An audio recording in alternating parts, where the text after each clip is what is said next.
Welcome, everybody.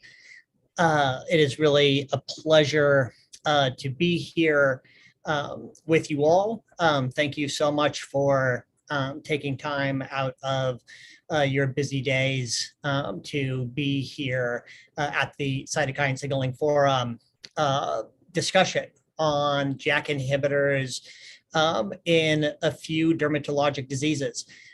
This is kind of a remarkably exciting time, I think, in dermatology, because JAK inhibitors, this fantastic group of medicines that modulate cytokine signaling, are really revolutionizing the care of patients with dermatologic disease. And so this forum and this discussion today is particularly exciting. I have with me an amazing group of speakers.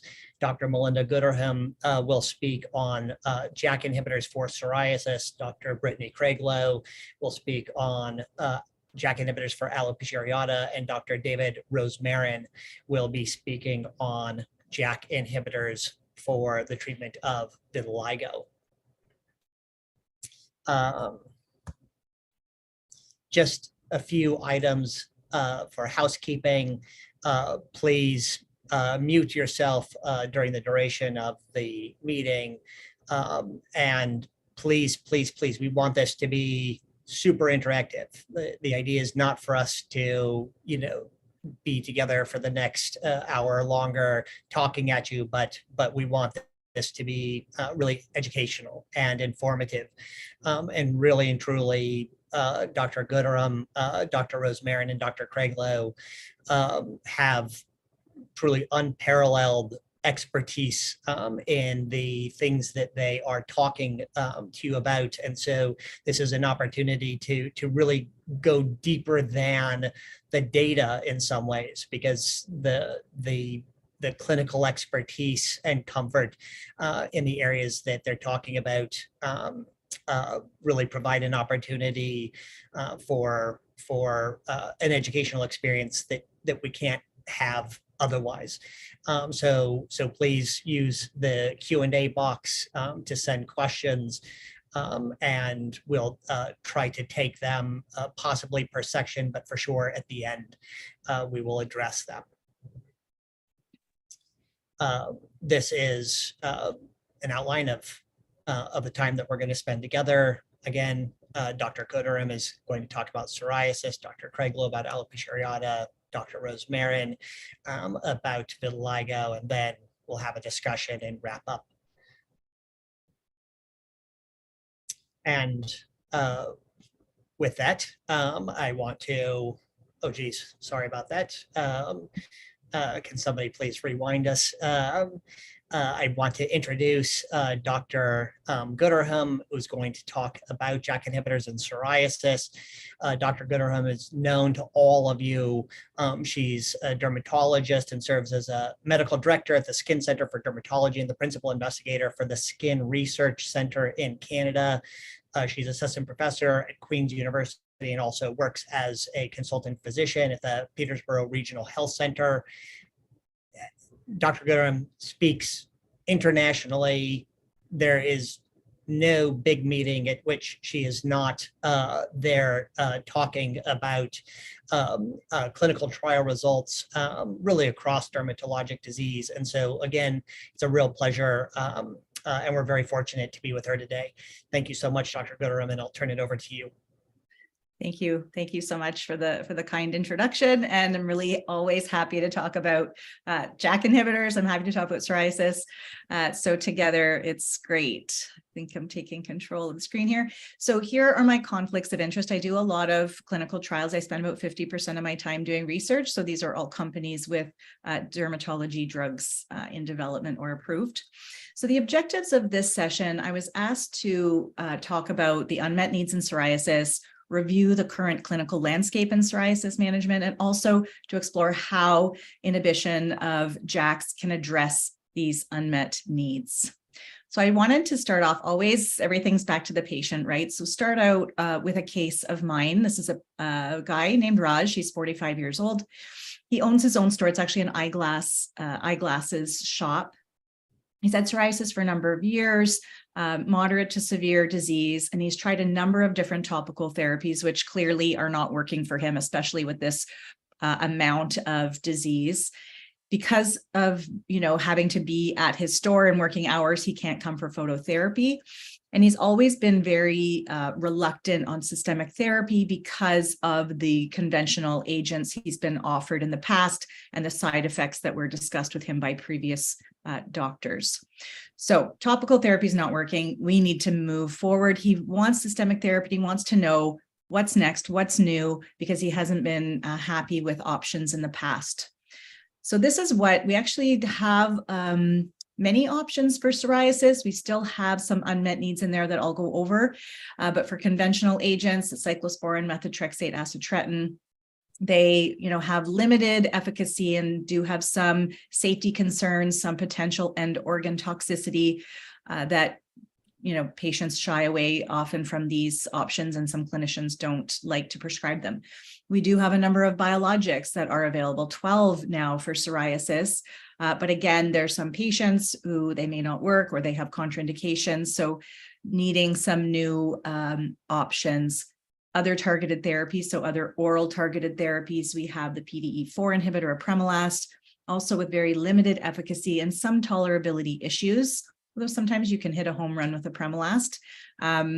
There are often patients who are looking for something other than apremilast. I have JAK inhibitors listed here, meaning from, JAK 1 to 3, things like tofacitinib, which was never approved for psoriasis, but we can get for psoriatic arthritis for some of our patients. And then, of course, the newest and most exciting class for me, which is the TYK2 inhibitors. So what are the challenges? Where are those unmet needs that I mentioned?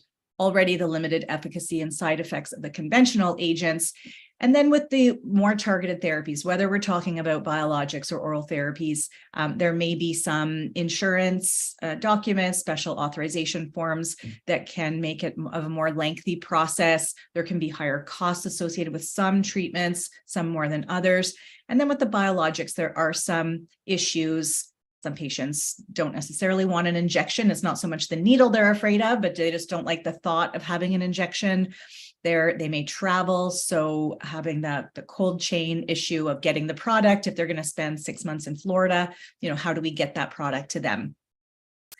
With some of the oral therapies, there's some monitoring that might be required with some blood work, some cytopenias with some of the earlier JAK inhibitors, things like that patients may be concerned about. So there's not always that one therapy that will be for every patient. So just, to focus in on the JAK pathways and the signaling in psoriasis, we know there's an initial event. It leads to production of type 1 interferon by the plasmacytoid dendritic cell, which then will bind to its receptor on the dendritic cell, signaling through JAK1 and TYK2 to lead to the production of interleukin 23, which then binds to the T cell receptor for interleukin 23, signaling through JAK2 and TYK2 on the naive T cell will lead to the differentiation and the maintenance of the Th17 cell population, but also the production of interleukin 17. So if we look at all of these therapies that I mentioned before and how they work in their efficacy, the most recent network meta-analysis published a couple of years ago that was a Cochrane review looked at PASI 90 with all of these agents, the conventionals, some of the new orals, and the biologics. And if you look at the ranking based on PASI 90 responses, we can see TYK2 is actually, at the similar level or same ballpark as some of other biologics like adalimumab and ustekinumab. And we have some earlier studies from tofacitinib, probably here looking at both doses, because we know at the higher dose, we can get higher PASI 90 rates, but certainly you can see the efficacy is higher compared to the conventional systemic agents. And although not as high as some of the biologics, they are approaching that level of efficacy. The Cochrane review also looked at safety. So we're not talking about tolerability issues here like headache and nausea, things like that. but actual serious adverse events were no different with these agents compared to placebo, which is nice to be able to tell your patients, because a lot of the concerns are about the safety of these treatments. So oral therapies, they do have their advantages. Sometimes it's a quicker time to get the patient the medication. Sometimes you have some in your office, you can give them the first dose that day.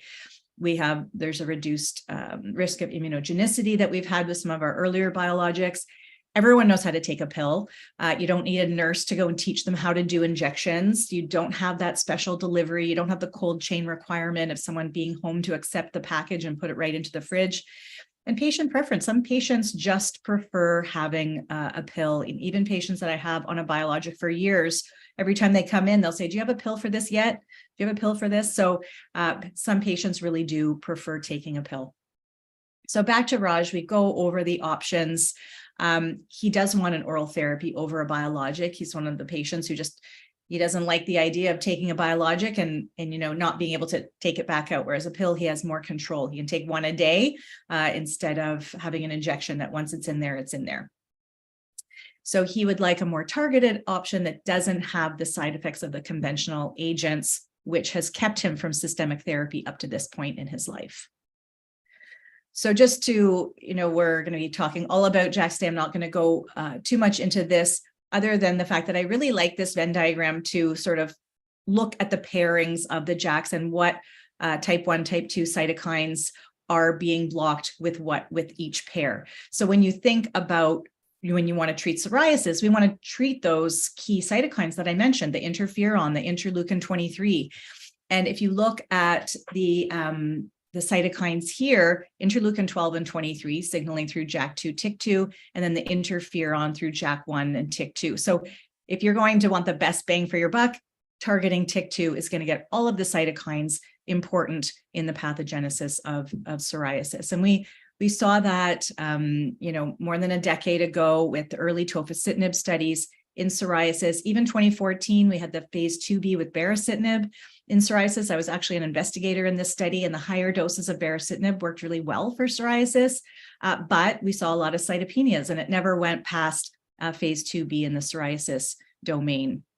And then 2015, we had the phase 3 trials on tofacitinib with some great results, 60% PASI 75 rates with the 10 milligram BID and about 40% with the 5 milligram BID. So we knew tofacitinib worked really well. And this was another study I was part of that went on for 5 years, and patients were not happy when it wasn't approved because they were doing so well on this treatment. We saw that even reaching those levels were similar to biologics at that time, like etanercept. There was a head-to-head study showing similar efficacy with the 10 milligram BID. And we saw the maintenance of effect shown out here to 24 months. Once you reach that PASI 75 or PASI 90, you were able to maintain that out to 24 months. So we have the longevity of effect as well.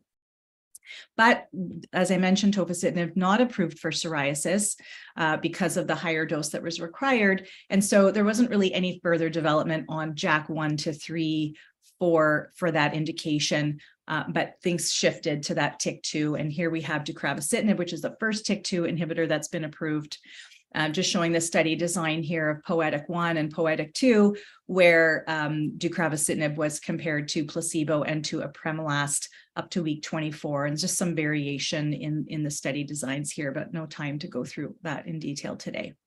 But just to show that efficacy, PASI 75 responses, 54 to 58% with deucravacitinib at week 16 compared to 35 to 40% with apremilast. So you can see that apremilast, which I mentioned earlier as being one of our options, does sort of have limitations in its efficacy, which we're seeing higher efficacy with deucravacitinib and continued improvement even out to week 24.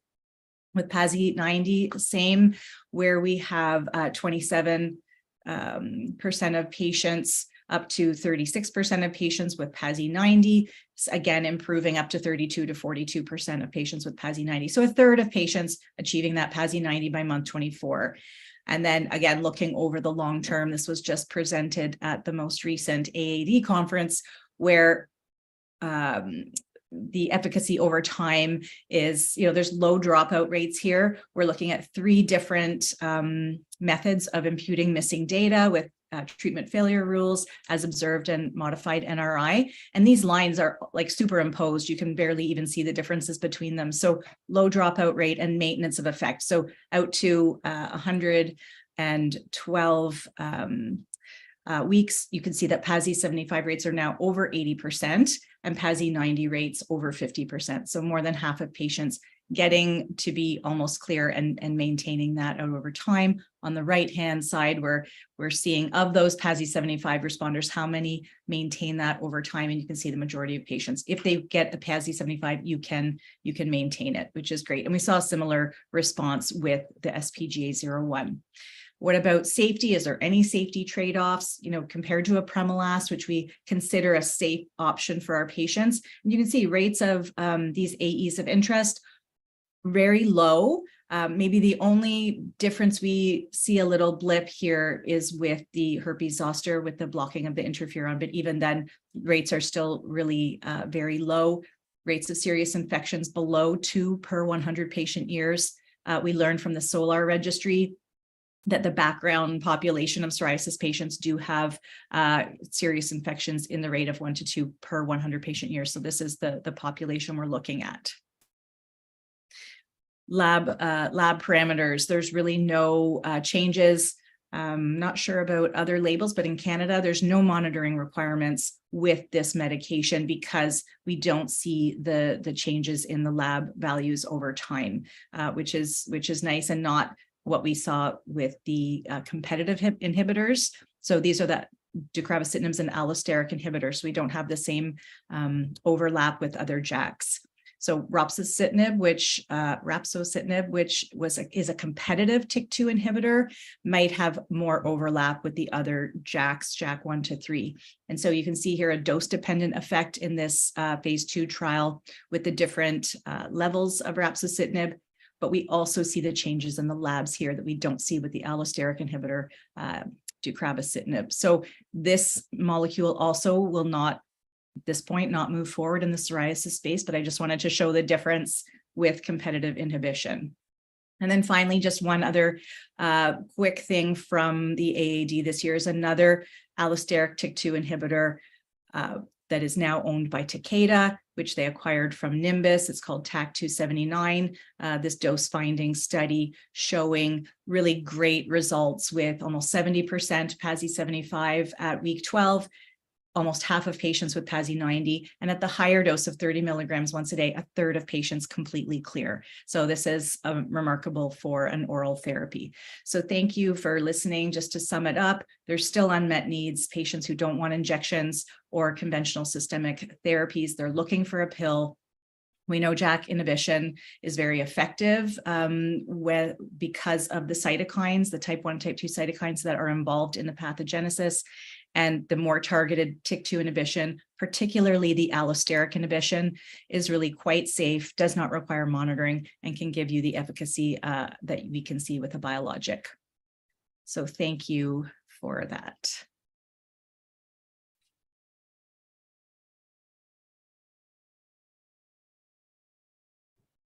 Thank you so much, Dr. Gooderham, for your presentation. And we'll have time hopefully at the end for more Q&A, but I'm curious, do you think that the big difference between deucravacitinib and say tofacitinib is in safety, or do you think the little bit extra efficacy is sort of the truly the properties of the molecule, or is it truly this kind of allosteric inhibition just gets you away from the potential safety risk of JAK 1, 2, 3? Yeah, I think it's because of the allosteric inhibition that you can push the dose so that you don't see because what happened, like I said, baricitinib worked really well at 10 milligrams, but the neutrophils dropped and we had to stop therapy. So I think you can push any JAK inhibitor high enough to block TYK2, or you're also blocking the JAK1 and JAK2 that TYK2 is pairing with. But I find with deucravacitinib or the new allosteric TYK2s like TAK-279, you can block TYK2, so you're blocking the cytokines, but you're not having the overlap with the laboratory changes. So I think it's really a combination. The safety allows you to push the efficacy. Yeah, and I think it's kind of provocative to think about the fact that deucravacitinib really escaped warnings, or Is that in the US as at well? least it escaped the label, like the boxed warning. Yet the label says malignancies may be seen, serious infections may be seen, and then at least in the U.S. there's quite a big paragraph dedicated to it doesn't have a warning, but by the way, it's a JAK inhibitor, and other JAK inhibitors have this set of warnings based on the, without saying it, based on the oral surveillance study of tofacitinib and RA. And so when you speak to your patients, do you mention it, or do you, because it's this kind of awkward thing. It doesn't have a warning, but anybody who opens the package insert and reads the label is going to see sudden death, malignancy, blood clots. And so how do you how do you explain that to your patients? Yeah, so I do, I don't have the same spiel for everyone, because sometimes it depends, like, have they been on other treatments? Like, have we had this discussion before and other things? But I explain it blocks a different part of the molecule. And so, yeah, it's almost like the penicillin versus cephalosporin allergy. It's like the pharmacist tells them, oh, you're going to have cross reactivity. And I say, no, it's actually a different part of the molecule. So I have that same conversation where I tell them, like, I acknowledge that it's out there, but it's not relevant for this medication. But of course, lawyers writing this part of the product monograph, right? It has to go through the legal team. I don't know. But I find psoriasis patients are very, they're like, they trust our relationship. And I haven't had anyone not accept the medication because of that risk. All right, perfect. Well, with that, I think just in the interest of time, we'll move on to our next speaker. Thank you so much, Dr. Gooderham. And next up is Dr. Britt Craiglow, who's going to tell us about JAK inhibitors for alopecia areata. Dr. Craiglow is double board certified in both dermatology and pediatric dermatology. She's associate professor adjunct of dermatology at the Yale University School of Medicine. Again, Dr. Craiglow speaks at meetings internationally about the treatment of children with pediatric disease. She is for sure an expert in ichthyosis, atopic dermatitis, and alopecia areata. And I am certain that her experience is truly unmatched in the use of JAK inhibitors in the pediatric age group. And so with that introduction, I'll turn it over to you, Dr. Craiglow. Great. Thank you. And hi, everybody. Thank you for joining. I have the task of talking about JAK inhibitors for alopecia areata. These are my disclosures. I have worked with several companies that have medicines either approved or in the pipeline for AA, and we will talk about some medicines that are not yet approved. So this is alopecia areata. As dermatologists, we all know it. Some of us love it, some of us hate it, but for better or for worse, it's a big disease that we treat. And I think really importantly is it's very heterogeneous, right? So we, classically patients have a patch or a couple of patches, but it can progress to involve, every hair-bearing surface of the entire body. Sometimes we see diffuse loss, more of a generalized thinning. There's ophiasis pattern with the fan-like distribution on the back of the neck. There's lots of different flavors. And one thing that I often say is that the only predictable thing about it is that it's unpredictable. And, until recently we really haven't had any reliably effective treatments. And I think that's led to this attitude among even healthcare providers that this is, quote, just hair, or it could be worse. And these people are really suffering. This is a very devastating disease for most patients. And I think, before medical therapy, one of the most important things we can do is just acknowledge that. And that really goes a long way. So traditionally, these are some of the treatments that we have used for alopecia areata. Corticosteroids obviously are the mainstay of treatment, intralesional in patients who can tolerate it. And I think those are still appropriate for patients, but with mild disease. Once we start to hit, 20% scalp involvement or more, we really need to think about doing something different. So topical irritants, immunotherapy like DPCP, squaric acid, anthralin, those are things that have historically been used, really cumbersome, time consuming, for okay benefit in some patients, minoxidil, and then more traditional systemic immunomodulatory drugs like cyclosporin or methotrexate. And those, the data suggests that they're not really all that effective. And when they do work, it's when they're combined with oral steroids. So that is not an amazing combination to have somebody on chronically, given the risk. So what's really kind of important is that for people with severe disease, there really hasn't been anything that's been reliably effective until now. So enter JAK inhibitors.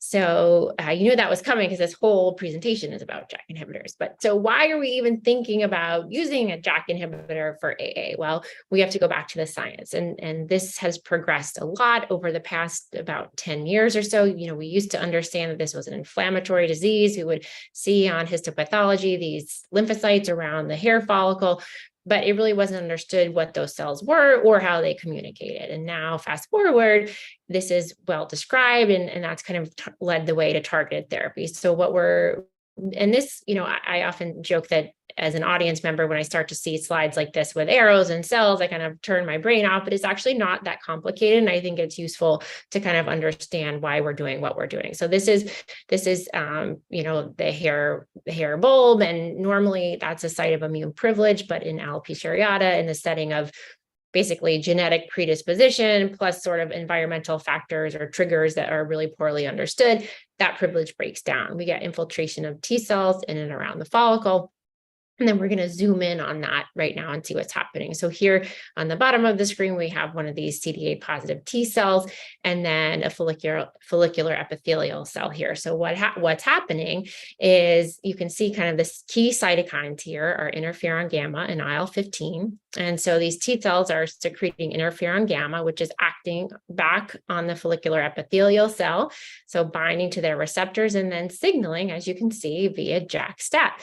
So that influences gene transcription in the nucleus, and then that causes the follicular epithelial cells to secrete interleukin 15, which then acts back on the T cells. So you can see, and then signaling via JAK-STAT. So this is basically this positive feedback loop where the T cells go in, they start to communicate, and on both sides of the equation, JAK proteins are kind of passing the baton. They're carrying that message, right? So with a JAK inhibitor, we have the opportunity to stall that message, to dial down that inflammation, and then oftentimes that leads to regrowth of hair. So Brett was aware of this science data and had this patient come in who had both psoriasis, which we just talked about, and alopecia areata. And at this point, tofacitinib was in trials for AA, and he was able to get the insurance company to cover tofacitinib with the idea that it could potentially treat both of these things. And as you can see, this patient did extraordinarily well. And, it's when we wrote this, it was kind of like, oh, this is great and exciting. And we didn't quite understand the impact that this would have, but this hit the lay press. There was lots going on, and around not that long after, the science was published and showing, how these very specific T cells are an important part of the equation, showing some patients, and then everything kind of just snowballed from there. So early on, we saw lots of case reports and series of looking at JAK inhibitors for alopecia areata, primarily tofacitinib, but also ruxolitinib.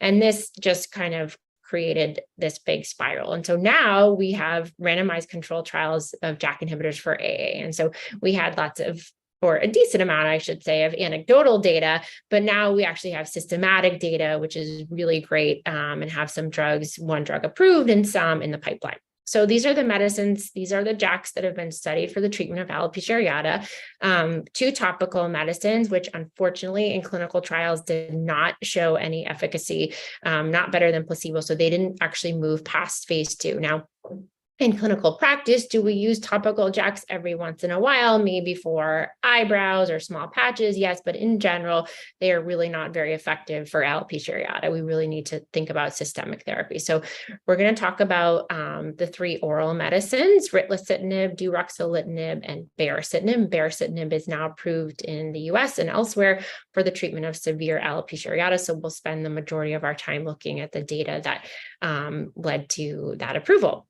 So before we actually look at the data, we have to understand the endpoints. So this is the SALT score. And it's funny because when I used to give a talk, I say, this is a clinical trial measure. You're never going to have to calculate it. Well, now, at least here in the States, now that we have an approved therapy, insurance companies are asking what a patient's SALT score is. So we do actually have to calculate that. And so basically it's a measure of the percent of the scalp that's involved in hair loss. So what's a little counterintuitive, I think, is that 100 means 100% loss and 0 means 0% loss. So you want a lower number, okay? But basically you divide the scalp into these 4 quadrants, sort out how much hair loss you think is in each, and then you kind of add it together. There's definitely a lot of inter-rater variability. It's not the easiest thing to do, but most patients, we can you do it enough, you can kind of eyeball and give them a SALT score. So the majority of all the trials, their endpoints, we're looking at the percent of patients who got to a SALT score of 20 or less, which means 20% or less hair loss, or you could think about it 80% or more coverage. So this is ritlecitinib. This is the JAK3 TEC inhibitor. This is next up to possibly be approved here in the US. And this is a very busy slide. This was a dose ranging study. So they had lots of different doses, including some with a loading dose. But basically what you can see is looking at the blue and the yellow. This is the higher dose here at the end of 24 weeks. Those patients on those doses met the primary endpoint, about 30% of patients hitting that compared to placebo. And then what's important is looking out over 48 weeks, you see the slope of the curve still going up. So one really important point is that hair takes a long time to grow. So we're used to psoriasis or atopic dermatitis trials where we have endpoints at maybe 12 weeks or 16 weeks. In AA, they're at either 24 or 36 weeks mostly. And that's because first we got to get rid of that inflammation, right? And then the hair cycle has to restart. So a lot of patients do this kind of slow and steady regrowth over time. So this is something that we have to counsel patients about. It takes a while, but these patients are very motivated. They're the most adherent patients you will ever meet in your entire life. And so they're willing to be patient. So this is duroxolitinib. This is kind of the third in line, but probably has the most exciting results. So this is also looking at SALT less than or equal to 20 at 24 weeks. And you can see another nice thing that we have from these trials is a placebo rate. Okay. And again, these are all patients with severe alopecia areata, so they have 50% or more hair loss. And so patients may ask, what are the chances that I'm going to get better without treatment? And we knew that it was very low in that population, but now we actually have placebo rates and they kind of range from 1 to 3 to 5%. But patients with complete or near complete loss, they're more on the order of 1%. So could it happen? Yeah. Really, really unlikely. So most of these patients do need treatment. So this is still in trials, but looking at 2 different doses, 8 milligrams and 12 milligrams twice daily. You can see this is at the end of 24 weeks, 42% of patients on the higher dose met that endpoint. So really exciting. And hopefully we'll see that approved maybe next year. So the really exciting thing that happened last year is the approval of the first ever medication for alopecia areata, and that's baricitinib. And so we're going to look at this data a little bit more in depth because this is something that we actually have some access to in clinical practice. So this is an adult trial. So one thing I should have said about ritlecitinib is they actually did study down to age 12. So there's some adolescent data with that medicine. So baricitinib, adults, they all had 50% or more hair loss. Their current episode of alopecia areata had to be at least 6 months, but less than 8 years. And we'll talk about what that means in a minute. And basically it was done as most of these things are done, 2 randomized, double-blind, placebo-controlled trials. And their primary endpoint was actually at week 36 versus the others that we just looked at, which were at 24 weeks. But they also looked at the percent of patients who got to 20% or less hair loss. So these are the results here. This is Brett's paper in the New England Journal, and you can see on the high dose, which is the red here, almost 40% of patients, 36% of patients met that endpoint at 36 weeks, and quite a bit lower with the 2 milligram dose. These are just some of the photos from their trial. You know, you may forget everything else I said, but you'll probably remember this. It is really, I have to say, very fun to see these patients back in clinic. They are like over the moon and they're so grateful. And, you know, not only do they look different, but they feel really different. They feel like themselves again. They feel like they have their life back. Like this is a really, really life altering condition, and people just want normalcy. And these medications have the chance to provide that. So this is looking at long-term extension data. So now we have out to 52 weeks, and you can see actually, not surprisingly, given the slope of the curve, but the farther out you look, the more patients start to regrow. And that, in my experience, tends to be patients with more severe disease. They take a little bit longer, but you can see as early as 12 weeks, you know, some patients are hitting that endpoint, which is kind of exciting. But what we need to tell people is, look, this is, you know, something that is going to take a while. And for me, I usually like to see something happening by 3 or 4 months. And then, you know, some people come in, they're growing like gangbusters right away, but more people, it's this kind of slow progression over time. So what are some of the things that influence response? Well, of course, dose, right? But there are a couple of other things that we have data for, including the baseline severity, which makes sense. And then this concept of duration of current episode. And then I have here in italics using oral minoxidil, because we find in clinical practice, again, we don't have systematic data from trials, but that adding oral minoxidil to these medicines, there really is this synergistic effect, and people tend to have better results. So this is useful data. So basically, this is baricitinib breaking down the patients into baseline SALT score of 50 to 94 versus patients with SALT 95 to 100. So they call severe versus very severe. And again, I think this kind of makes sense, but nice to have the data show that almost 50% of patients with the 50 to 94% hair loss met that primary endpoint at week 36 versus only about 20% of patients with the complete or near complete loss. And again, looking at the placebo rates here, these patients with the more, 50 to 94, some of them actually on placebo did regrow versus the patients with absolutely no hair anywhere. They really did not. So you can kind of counsel your patients based on their baseline severity, like, oh, you have, about 60% hair loss. Well, in a clinical trial, about half of patients like you got to 20% or less hair loss by the end of 36 weeks. So some things that are nice to be able to counsel about. So this concept of duration of current episode, I think, is really important and not something that we think about with other skin diseases, but this is something that matters when we think about a patient's, prognosis. So this is the length of time since somebody has had any meaningful scalp hair. So somebody with severe alopecia areata, how long has it been severe? Not how long since it's been since they got their first patch, right? But how long has it been as bad as it is now? So for example, we have a 20-year-old, got their first patch at age 10, kind of regrew intermittently, had some flaring. Age 15, lost all their hair, okay? So their duration of disease is 10 years, but their current episode is 5 years. And that's the number that we care about, okay? And why do we care about that? Well, we have data to show that the longer that current episode is, probably the lower the chances that a patient's going to regrow. So this is great data that was just presented at the AAD. And we used to actually think that this number was a little bit higher than maybe it actually is. So this is looking at the patients, breaking them down, their current episode less than 4 years versus more than four years. And you can see the patients less than 4 years, many more of them reached that endpoint. So about 40% versus about 25% of the patients who had it for longer. And again, it's not that patients after that time don't regrow, is that their chance decreases. Okay. So this is an argument for intervening early, right? We don't want these patients to wait around and wait to see. No, we got to get in there. We want to treat them because we want to maximize their chance for success. So I'm about to wrap up, but whenever I give a talk about alopecia areata, somebody asks, well, what happens when you stop?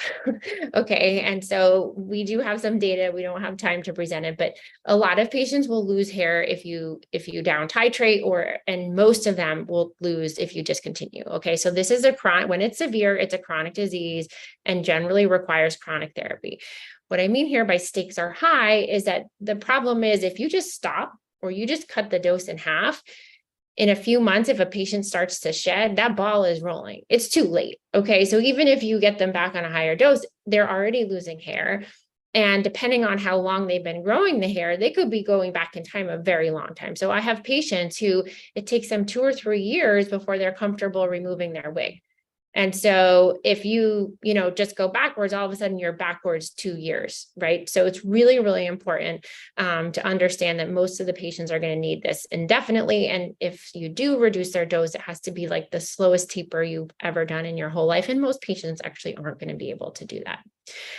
So these are just some of my own patients treated with oral JAK inhibitors. Again, it is, these patients, I think there's this idea that it takes more time. There's a lot of counseling, and that can be true. But I think the reward that we get for making such a big difference in their life is huge. And it really kind of provides meaning, at least for me in my work. And it is really lots of fun.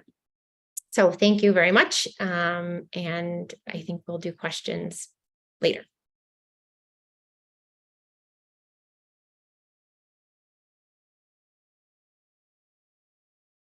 You're on mute, Brett. Thank you so much, Britt, for that excellent presentation.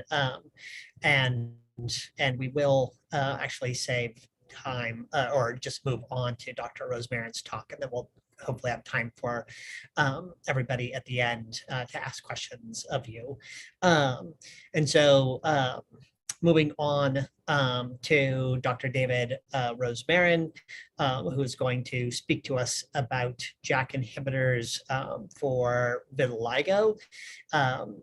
Again, I know I've said it already a few times, but like really, it's just this is such an all-star cast of speakers. David Rosemarin recently moved from Tufts Medical Center in Boston to become the chairman of the Department of Dermatology at Indianapolis University School of Medicine. David Rosemarin was the person who did the proof of concepts clinical trial. It was his idea to do the proof of concept clinical trial of ruxolitinib 1.5% cream in vitiligo. Before ruxolitinib 1.5% cream was a thing, it was his idea to do the clinical trial in vitiligo.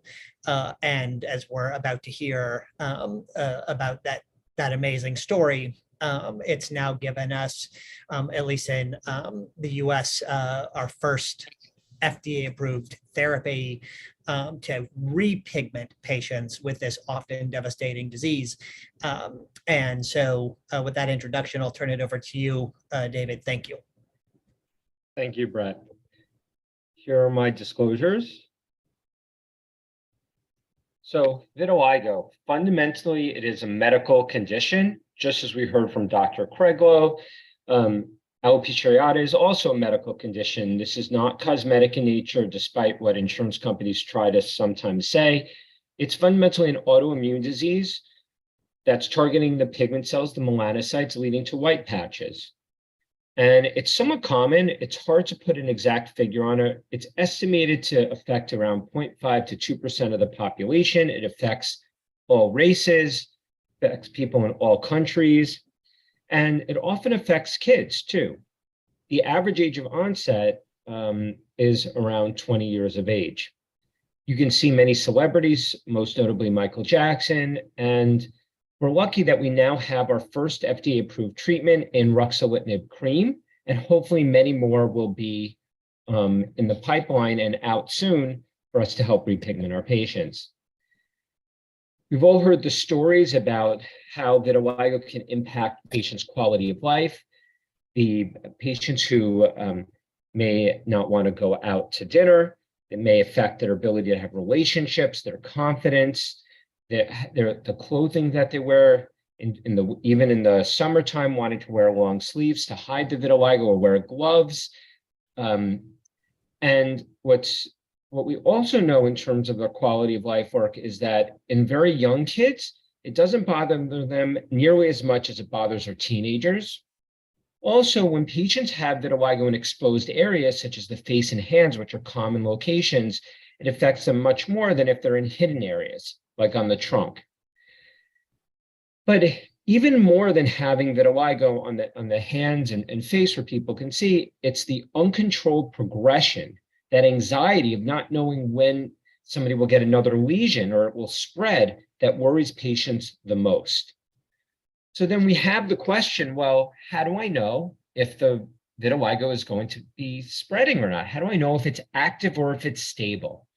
And there are 4 main physical exam findings that are important to determine this.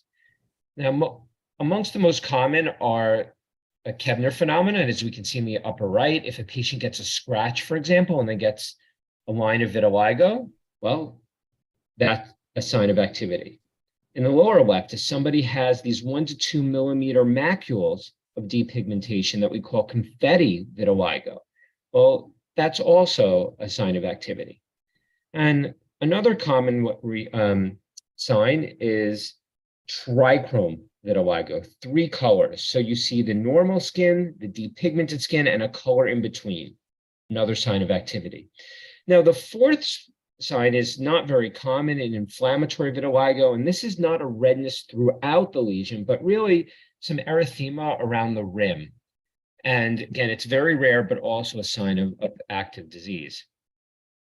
And the reason why that's important is because our current algorithm is roughly what I put here, is we're first determining, is the disease active or is it stable? And if it's active, well, we need to get it to the stable phase. That's often done with oral steroids, such as pioDexamethasone, 2 milligrams or 2.5 milligrams on 2 consecutive days for about 12 weeks, and that stabilizes most patients. Some people will also choose for phototherapy or a few other options. Well, once it's stabilized, we're asking, is it localized or generalized? And we're typically using our topicals, such as corticosteroids, calcineurin inhibitors, or JAK inhibitors, potentially with excimer laser concomitantly. And for the generalized patients, we're more in the mindset of using phototherapy, maybe oral JAK inhibitors, and plus or minus topical treatments as well. Well, thanks to the work of many in the vitiligo field, we understand that it's fundamentally a Th1 mediated disease. So psoriasis we think of as a Th17 mediated disease, reliant on IL-23, TNF, IL-17. Atopic dermatitis is a Th2 disease with IL-4, 5, 13, 31, TSLP. And vitiligo, a Th1 disease, very reliant on interferon gamma as the signature cytokine and some chemokines like CXCL9 and 10. And these are signaling through JAK1 and JAK2, that phosphorylate stats that lead to transcription signal. And in order to interfere with this positive feedback loop in the pathogenesis, it makes sense to think of a JAK inhibitor, particularly when it blocks JAK1 and JAK2, as a way to interrupt that Th1 pathogenesis, that interferon gamma signaling. Now, one big difference between alopecia areata and vitiligo, amongst some others, is where the pathology is taking place. In alopecia areata, it's very deep within the skin at the bulb. Whereas in vitiligo, it's very superficial within the epidermis. Therefore, we can think about using both topical as well as oral options for vitiligo, whereas in alopecia areata, the topicals often don't penetrate well enough to get to the depth needed to target the pathogenesis, and that's why topicals have failed in AA. So here's the data from the TRuE-V study, looking at ruxolitinib cream with the primary endpoint of F-VASI 75, or 75% or more repigmentation of the face. And after 24 weeks, about 30% of patients achieved that endpoint in both phase 3 as well as the phase 2 programs. But that's not the maximum result. It's not till week 52 that we see patients surpassing the 50% mark. So about 50%, half the patients will achieve that endpoint. And what we now know from data at the AAD a month ago at the late breakers is that when patients continue on the cream beyond week 52, there's still continued benefit. So vitiligo repigmentation takes time, and with continued use, we're seeing continued benefit. Here's an example of a middle-aged male who was a pretty rapid responder. After 24 weeks, really repigmented quite well and achieved that F-VASI 75. What I also want to highlight is the really nice color matching we see. With some treatments, such as phototherapy, there can be some darkening of the skin that takes place afterwards. And while that's still possible with ruxolitinib cream, in my experience, it's considerably less common. Here we see an adolescent who took a little bit more time to repigment. Over the first 6 months, repigmented well around the eyes, but then needed the next 6 months to really repigment well around the mouth until she got quite a good result. What I also like about this photo is it highlights one of the side effects of JAK inhibitors as a class, which is acne. And in the studies, about 6% of patients who used Rux cream for vitiligo had acne. And you can see on her forehead and cheeks those closed comedones. And usually it's mild or moderate and doesn't interfere with patients' quality of life. Here we see the results for how ruxolitinib cream performs for the whole body. About 20% of patients achieving this T-VASI 50 at the 6-month mark and jumping up to about half the patients at the year mark. So what I tell patients is that use of the cream for about a year, on average, you'll get 75% or more of your pigment back on the face and 50% or more of the pigment back on the body. Here's an example of an extremity that started to repigment. Now, one thing we want to know is, well, are there clinical characteristics or patient demographics that will help predict patients' responses?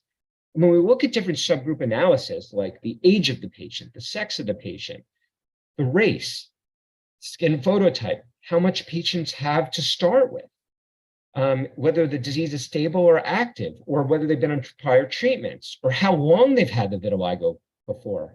Well, none of those seem to predict responses. So unlike alopecia areata, where the longer patients have the disease, the harder it is to treat, that's not the case for vitiligo. Patients who have the disease for more than 30 years have a similar chance of response to patients who've had the disease for about 6 months. Now, one thing that does predict response is the anatomic location that you're trying to repigment. And when we think of repigmenting vitiligo, it's really a 2-step process. It only takes an overactive immune system to destroy the pigment cells and create vitiligo. But to get the pigment back, we need 2 steps. First, we need to tell the immune system to calm down, which our immunosuppressants do, such as corticosteroids, calcineurin inhibitors, and ruxolitinib cream. But a second step is subsequently needed, which is to get those melanocytes, those pigment cells, to migrate back to the white patches. Now, that can come from the periphery, and there's some repigmentation that happens that way. But the predominant way in most patients is through the follicle. There are stem cells and premelanocytes there that migrate back to the white patches. So areas that are follicularly dense, such as the face, will repigment faster and more easily than areas that are poor in follicles, such as the hands, the feet, the lips. So the anatomical location really does matter, with the head and neck responding the best, then the trunk and extremities, and the hardest to repigment, but not absolutely impossible, are the hands and feet. And within the hands and feet, as you get closer to the tips of the toes and fingers, that becomes even more challenging to repigment. Here's some examples of those patients with arms, hands, and knees, and you can see repigmentation by location. And even within the hands, it's more selective for repigmenting the more proximal areas. The distal tips are more challenging to repigment. Now, phototherapy efficacy has about a 75% repigmentation rate by 20 and 36% of patients at 6 and 12 months. And our studies also show that PUVA is not quite as effective as narrowband, so it's really not used that much anymore. So this brings up the point, well, if it's a two-step process and we know phototherapy works really well, why not combine the two? Maybe that can be synergistic. And we have cases that indicate that that may be what's happening. Here's a patient who is on ruxolitinib cream and phototherapy was added in. Dr. King has multiple reports showing that adding phototherapy to JAK inhibition can really help these patients out. And I certainly offer my patients phototherapy with JAK inhibitors when I first see them, although some may choose to use their JAK inhibitor as monotherapy.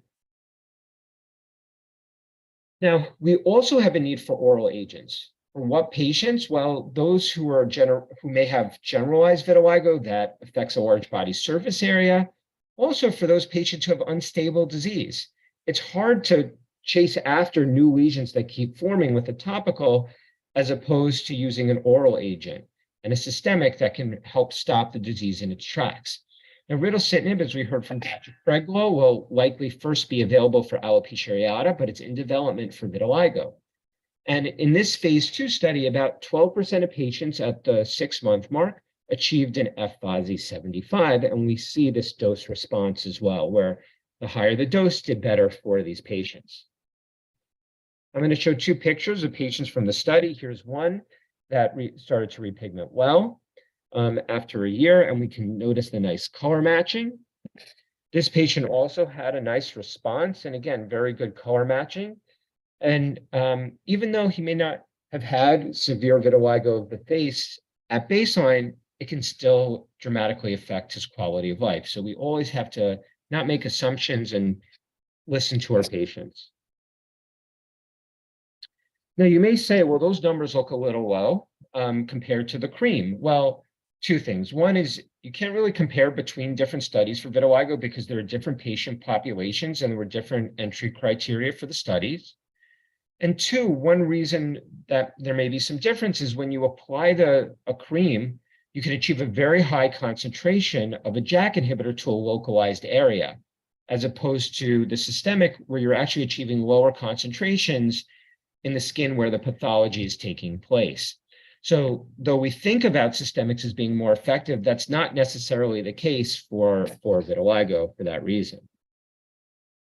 Now, I'm going to also show another exciting JAK inhibitor in development called povorcitinib, which is a JAK1 inhibitor that recently had the phase 2 results published at the late breaker at the AAD. And we see 3 different doses of povorcitinib and placebo randomized in 1-to-1 ratios with a primary endpoint of 24 weeks looking at facial VASI change. Here we can see similar results to ritlecitinib for this JAK1 inhibitor, where about 15% of patients achieved an F-VASI 75 at the 6-month mark. And with continued use, we're seeing improved results. So that jumps up to about 30% of patients or so achieving an F-VASI 75 by 36 weeks. When we look at T-VASI 50 or whole body repigmentation, around 10% of patients achieving that at week 24.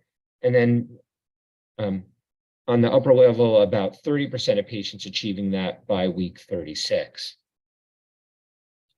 Here are some pictures of 2 of the patients from the studies who had dramatic responses that were meaningful. This patient was completely depigmented on the face, repigmented well by week 36, and the other patient who repigmented quite well on their leg. In terms of safety, the JAK inhibitors are looking to have a favorable profile, whether we use it topically or orally. And again, we have to look at the specific patient population when we're thinking about JAK inhibitor side effects.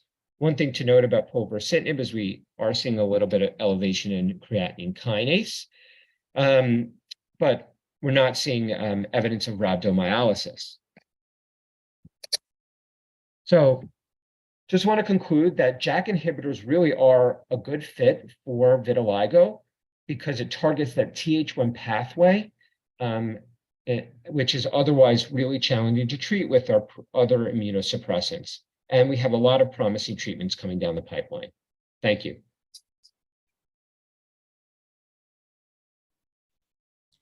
All right. Thank you so much, David, for your talk. So now we have some time for question and answers. I'm actually have one question that kind of really spans everybody's presentation. There's an interesting when you look at the data in aggregate across diseases and including atopic dermatitis, which we didn't see data for today. I think there's kind of an interesting trend. So David, in your presentation, we see, and granted these are phase 2 clinical trials, but povorcitinib, an oral JAK inhibitor for vitiligo, ritlecitinib, another oral JAK inhibitor for vitiligo. We see F-VASI 75 responses in the 15 to 20% range. Melinda, in psoriasis for the Takeda TYK2 inhibitor and for deucravacitinib, within striking distance, similar PASI 75 responses.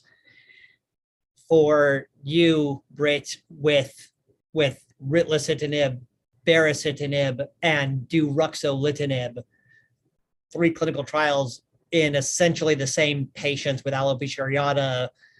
We see at the highest doses, at least the highest doses used in clinical trials, efficacy, achievement of SALT score less than or equal to 20 in about 40% of patients. It's sort of interesting, right? Multiple JAK inhibitors, and granted, not an endless array, but we're going to imagine that the ones that we're seeing data for are, currently the best that we have or the best that we've imagined. And we see kind of similar efficacy in AD, right? You take the data for abrocitinib and upadacitinib at the highest doses of those molecules, and you really see achievement of IGA 0/1 or other measures really in very comparable rates. And so is this, like, are we seeing the best that JAK inhibitors can do? I'm kind of, it's like, can we do better? Is there such a thing as a generation of JAK inhibitors, or is just everyone different? But we're really seeing kind of what they can do in these diseases, and we won't see incremental increases in efficacy with new ones coming along. I mean, I'll give each of you an opportunity to answer. I'm curious. Obviously there's no answer to it, but I'm just curious. I can start. Want to start? Yeah, sure, I'll start. So I do think if it's a lot of the times it's just a dosing issue and what we can push on the dose. So for example, with that new Takeda molecule at the higher dose that they studied in the phase 2 at 30 milligrams a day, you could get a third of patients clear with that drug. Deucravacitinib phase 3 with the 6 milligrams a day, it was about 10 to 15% clear. So about half of patients were clear at the label dose. But if you go back to the phase 2 study on deucravacitinib, there was a 12 milligram dose, and there was a quarter of patients who were clear at the primary endpoint. So I think it's how far can we push the dose to balance it with safety? And I think that's probably why we're seeing all of those clustering, like you say, in the same ballpark, because we're not pushing up the dose because of any trade-offs. Okay. David?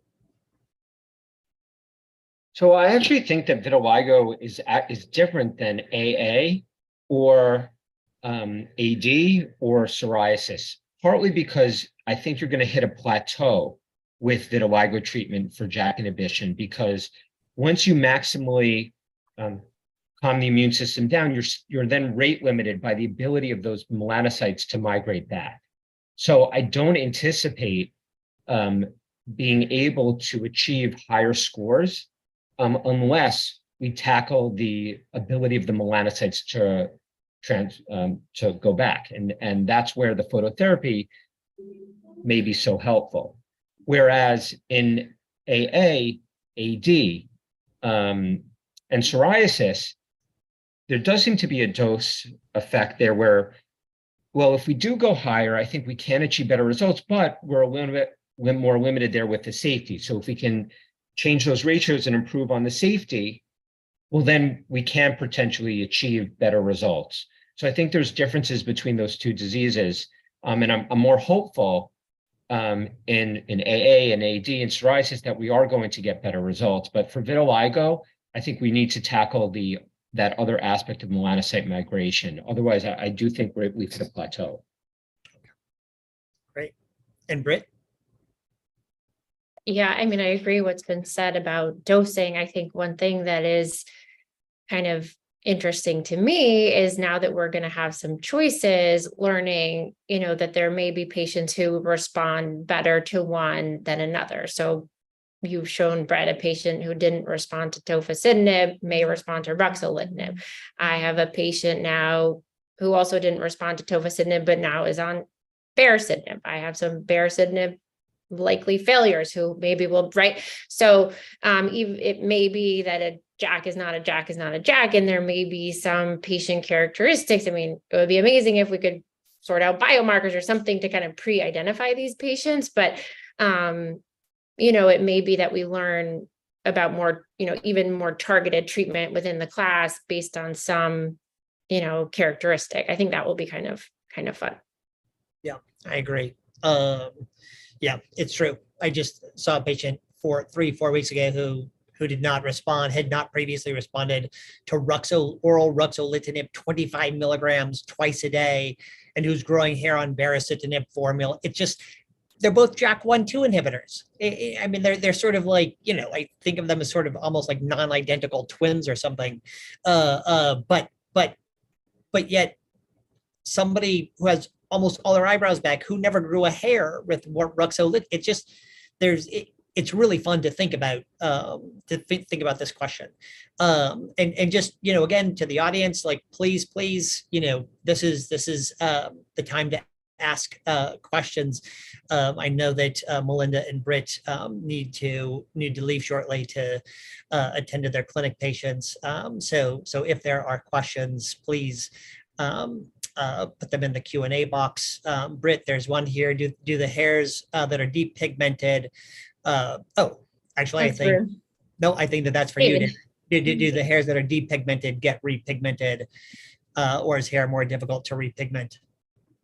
That's a great question. So leukotrichia, white hairs, are associated with a poor prognosis because we believe you don't have those stem cells or the ability for those premelanocytes to migrate back into the skin. So oftentimes there's some sort of exclusion for patients who have complete leukotrichia because those patients don't do as well. And it's important to inform our patients of that. And we've seen that patients can repigment the skin, though, somewhat, especially if they have partial leukotrichia, but they may still have the leukotrichia afterwards. And that's oftentimes what we're seeing, but it hasn't been well recorded in any of these studies for what happens to the hairs.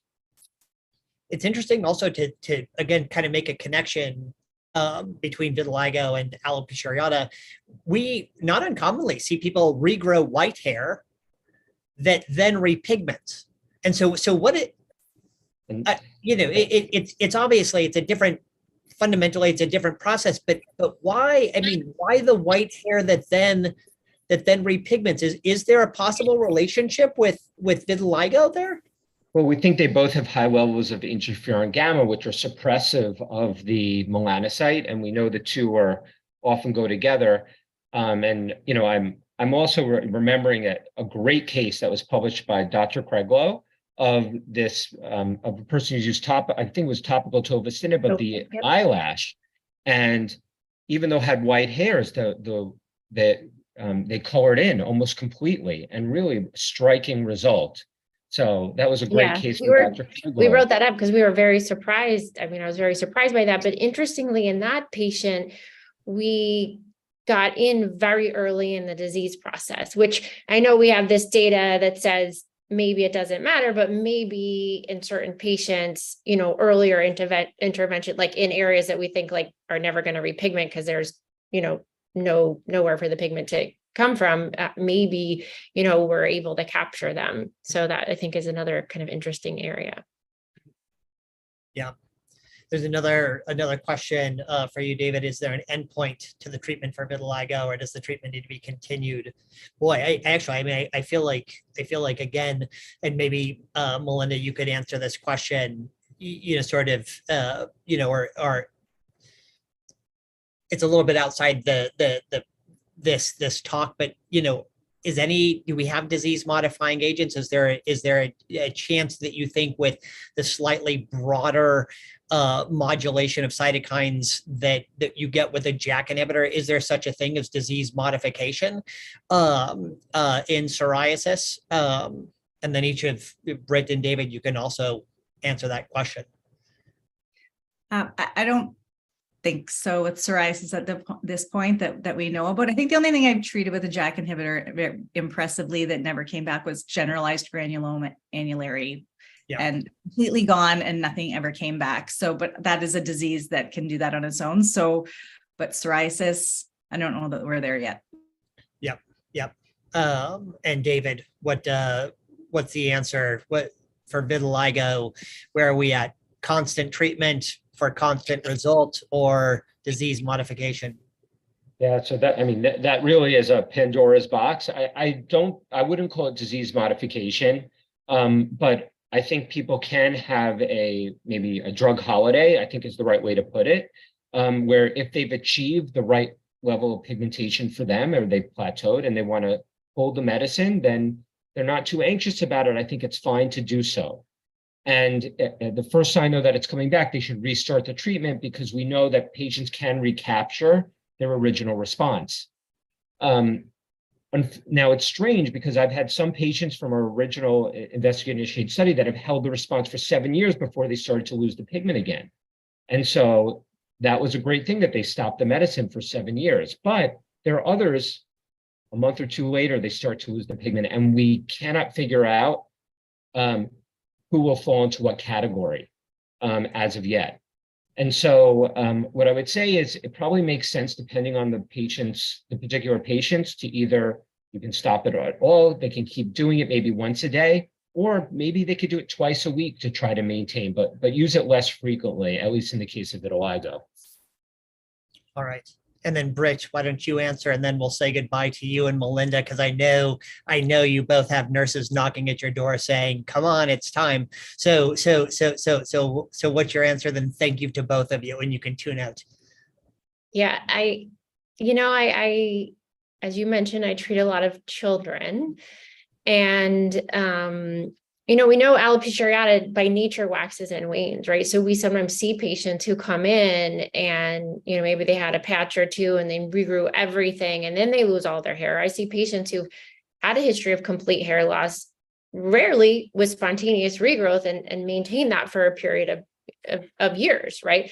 And so I think it's interesting to consider that potentially, especially in children, getting in very early, cutting out, basically shutting that immune signal down, can we kind of change the natural history of disease? And so, you know, we do anecdotally, we have some patients who have come off treatment and maintain their hair. We do the slowest taper, as I mentioned, in the world.